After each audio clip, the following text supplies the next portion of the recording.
O período entre os anos de 1930 e 1945 foi marcado por vários fatos relevantes. Entre eles, a crise econômica detonada em 1929, a radicalização política do nazifascismo e do comunismo, a Revolução de 30, o Estado Novo, a ditadura Vargas e a Segunda Guerra Mundial. Nesse contexto histórico, surgiu a postura vigorosa de crítica social e de realismo dos escritores regionalistas da década de 30, entre eles José Américo de Almeida, José Lins do Rego, Raquel de Queiroz, Jorge Amado e Érico Veríssimo. A prosa de ficção da segunda geração modernista é o assunto desta aula. Aí pessoal, tudo bem? Estamos falando sobre modernismo, não é? Na segunda geração modernista, período de grande fecundidade, de grande efervescência intelectual nesse país. A aula passada falamos dos poetas, não é? Poetas Cecília Meirelles, Vinícius de Moraes, Jorge Lima, Murilo Mendes, e consagramos uma aula especial para Vinícius de Moraes, para o Vinícius. Hoje está passando aí a prosa modernista na segunda geração, né? O romance do Nordeste. Vamos então aqui dar uma olhadinha nesse mundo brasileiro. Olha lá, em 1928 um acontecimento importante. José Américo de Almeida publica A Bagaceira. José Américo de Almeida publica A Bagaceira, o primeiro romance, digamos, desse ciclo do Nordeste. Vejam, você tem o acontecimento que leva Getúlio Vargas ao poder e a partir daí a mudança da própria mentalidade política desse país, econômica e a ideologia vigente. Nós temos o fim da Primeira República e o início da República da Era Vargas, né? Da Era Vargas, que ficou 15 anos no poder, e é justamente esse período que corresponde à primeira geração, de 30 a 45. E é até curioso notar que um período, sobretudo de 37 a 45, quando nós temos o Estado Novo, né? A ditadura Vargas, um período que apesar do DIP, apesar do Departamento de Imprensa e Propaganda, apesar da repressão, nós temos uma efervescência cultural fantástica, fantástica, né? Como dissemos, é aqui que se produziram os grandes poetas, os grandes pensadores, intelectuais da monta de Gilberto Freire, Sérgio Buarque de Holanda, Caio Prado Júnior, ou seja, o tripé intelectual, o tripé que vai repensar e vai propor bases teóricas para a experiência do Brasil, né? O historiador da monta do Sérgio Buarque, ou então o sociólogo Gilberto Freire. Isso, então, inicia-se na prosa, em 1928, com o grande José Américo de Almeida, né? O grande político paraibano, ministro de Getúlio Vargas, realizador da Revolução de 30, tentou ser presidente da República, sucedendo Vargas, não é? Mas não conseguiu. José Américo de Almeida. E nós temos uma gama de autores importantes, né? José Américo de Almeida, Zé Lins do Rego, Raquel de Queiroz, certo? Jorge Amado e o Graciliano Ramos, tá certo? Que vão realizar o ciclo do romance nordestino, né? O neorrealismo. Neorrealismo. Por que neorrealismo?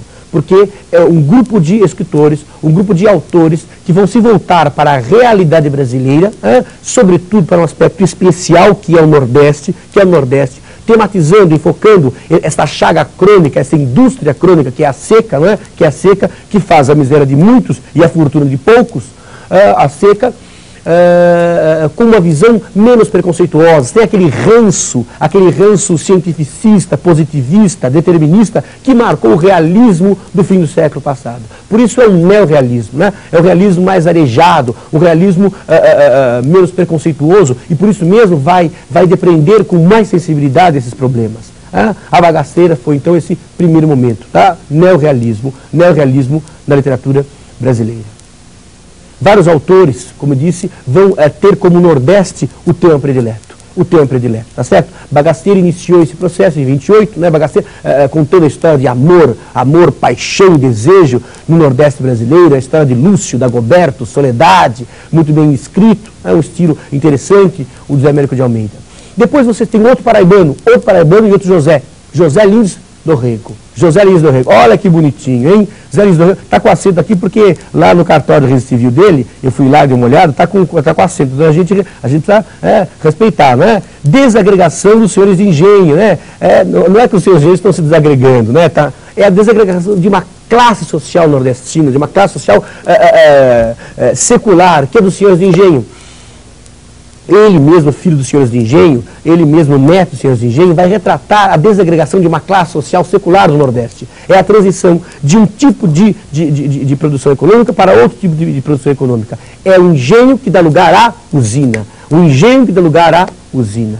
Tá certo? Então temos aqui a desagregação de uma classe social do Nordeste brasileiro, que são os senhores de engenho, Toda a obra dos Anéis do Rego é perpassada por um tom o quê? Um tom memorialista, certo? Porque ele vai retratar, sobretudo, uma realidade que ele viveu.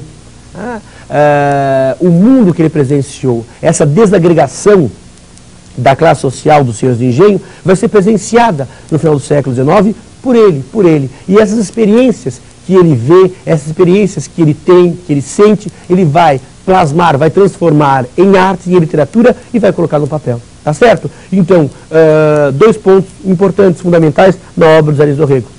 O tom memorialista e a desagregação dessa classe social que é dos senhores de engenho. A transição engenho, usina. Certo? Olha lá.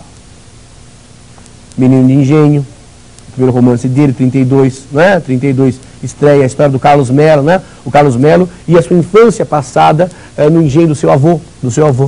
Depois, já na puberdade, Carlos Melo vai para o internato. Olha lá, vai para o internato e faz diatribes, faz estrepulias. E graças a elas recebe o apelido de doidinho. E a obra-prima certamente é Fogo Morto, que é a expressão que se usa para designar o engenho que não funciona mais, o engenho que está de fogo morto, É a decadência de um engenho, né, o Santa Rosa, vista por três personagens distintos, né, assistida por três personagens distintos, que são as três partes do livro: o mestre José Amaro, o coronel Lula de Holanda Chacon e o capitão Vitorino Carneiro da Cunha. Certo? O Zé Amaro, uma pessoa amarga mesmo, né?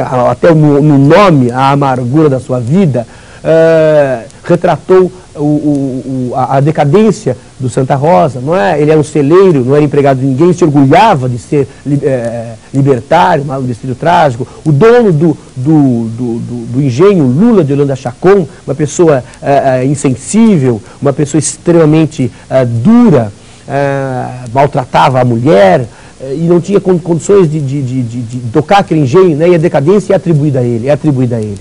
E depois o capitão Vitorino, né? que é a figura quixotesca do Nordeste, aquele sonhador que vai tentar retirar dos ricos e dar aos pobres, visionário, uma figura até humanamente interessante. Temos então aqui Fogo Morto, dos Anéis do Rego, a obra que de uma certa maneira é autobiográfica, ou pelo menos não autobiográfica, mas memorialista.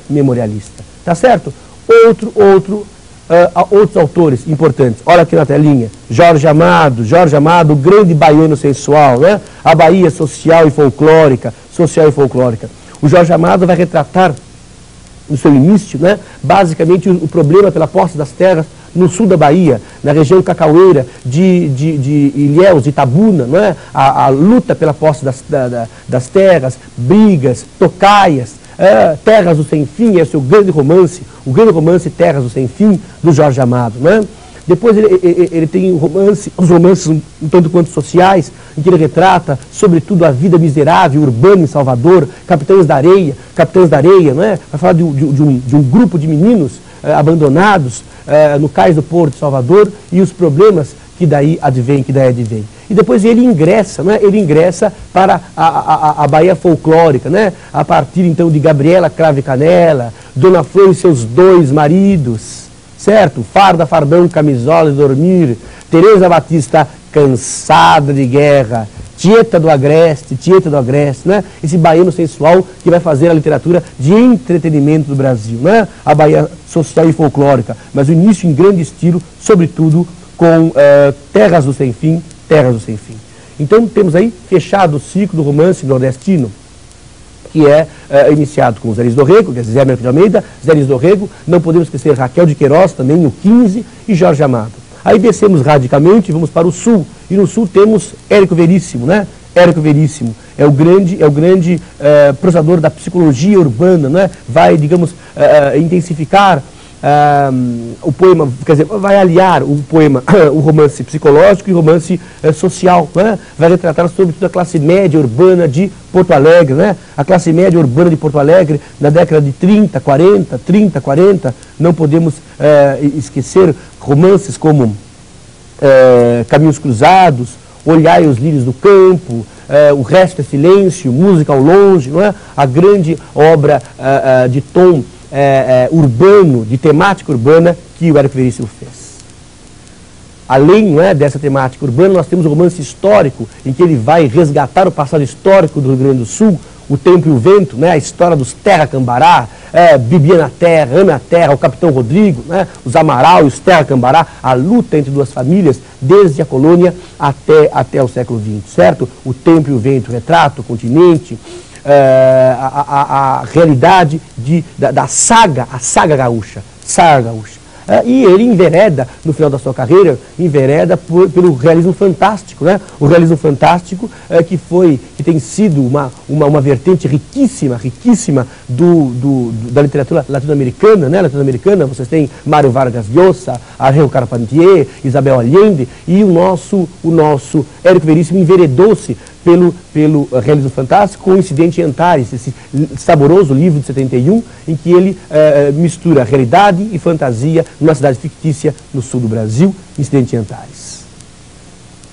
Próxima aula vamos dedicar a Graciliano Ramos, o senhor da segunda geração. Um abração.